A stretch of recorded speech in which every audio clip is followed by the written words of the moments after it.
Good morning and welcome to KidNuz. I'm Tori. It's Tuesday, February 8th, 2022. And we begin with the Maskalorian on the move. An improv actor decided to find a fun and humorous way to encourage people to wear masks during the pandemic. So Matt Adams decided to dress up in a costume inspired by the hit Star Wars show The Mandalorian. The Maskalorian has a cape, shoulder armor, gloves, and helmet that, of course, includes a blue disposable mask. And strapped to his chest is what looks like a baby Yoda, but is called Masku, who is also wearing a tiny custom-made blue mask. The Maskalorian has so far handed out over 1,000 face masks in both Adams' former home of New York City and his new home of Austria, where he lives and works with his wife. And he says for the most part, his efforts generate a lot of smiles, laughs, and positive feedback. Australia is putting out its welcome mat for the first time in nearly 2 years. Prime Minister Scott Morrison announced yesterday that the country will reopen on February 21st to international tourists who have been fully vaccinated against the coronavirus. Australia has moved from a COVID-0 approach in which it shut its borders to nearly all non-citizens and tried to stamp out every outbreak to now living with the virus. But this doesn't mean the entire country is fully open. Individual states can control their own borders and may still require overseas visitors to quarantine for a time.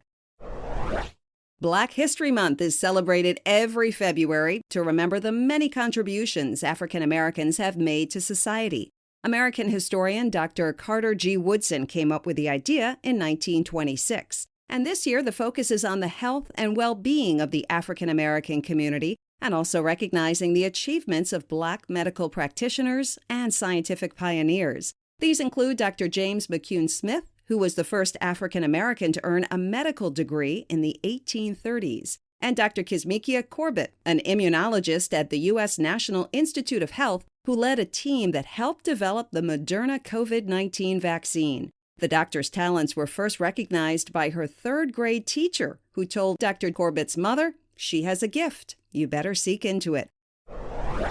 Researchers have developed a new material that's as strong as steel, but as light as plastic. The group, which works at the Massachusetts Institute of Technology, did this by creating a new process to form polymers, or chains of molecules linked together by chemical bonds. Normally, these chains become three-dimensional, like a cake rising in the oven. But the MIT scientists found a way to keep the polymers all neatly in one row. There are a ton of possible uses for this discovery, from lightweight coating for cars and phones to building blocks for massive structures like bridges. It took decades to produce this new material, and the details were published last week in the journal Nature.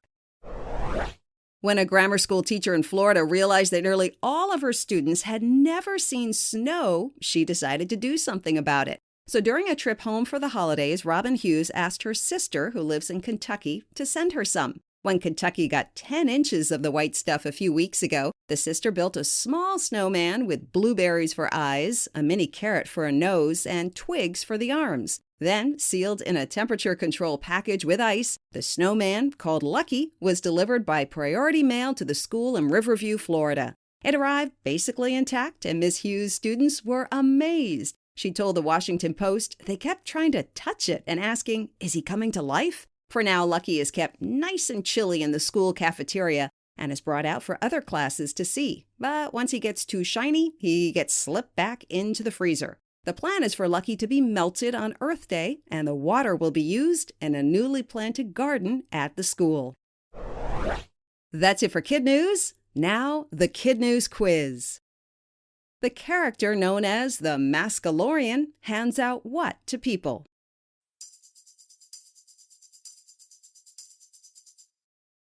Face masks. What is celebrated every February?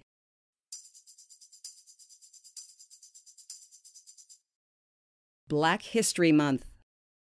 What country is opening up to vaccinated international travelers for the first time in nearly 2 years?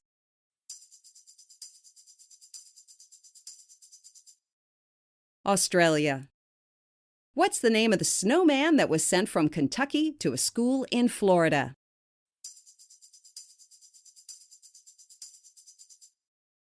lucky. In our KidNuz Kicker, a family on a hike in New Zealand got some unexpected footage on their GoPro when a parrot took it for a ride. The Verhoel family had placed the device on a ledge to film a group of the curious birds when one swooped down, grabbed it with its claws, and flew off over some woods. The bird landed a short distance away and started tapping at the gadget with its beak. The family ran down the hill and managed to recover the video camera, which recorded both the scene-stealing moment and the flight that followed. The views were literally bird's eye and have since gone viral on social media. Before we go, we want to give a big KidNuz shout out to some of our terrific teachers and their students. In California, Mrs. Mitchell at Mitchell Community School in Canyon Country, and Mr. Aberley at Fallon Middle School in Dublin. In Illinois, Mrs. McFarland at Jonesboro Grade School in Jonesboro, and Mrs. Hockenmeyer, who's been listening for a year at Belvedere South Middle School in Belvedere. And finally, Habari, which is Swahili for hello, to Mrs. Pule at Braeburn International School, Arusha, in Tanzania, East Africa, who uses KidNuz to help her English language learners practice their listening skills. Thanks for listening. It really helps if you rate and review us wherever you get your podcasts. We hope you tune in for more KidNuz tomorrow morning.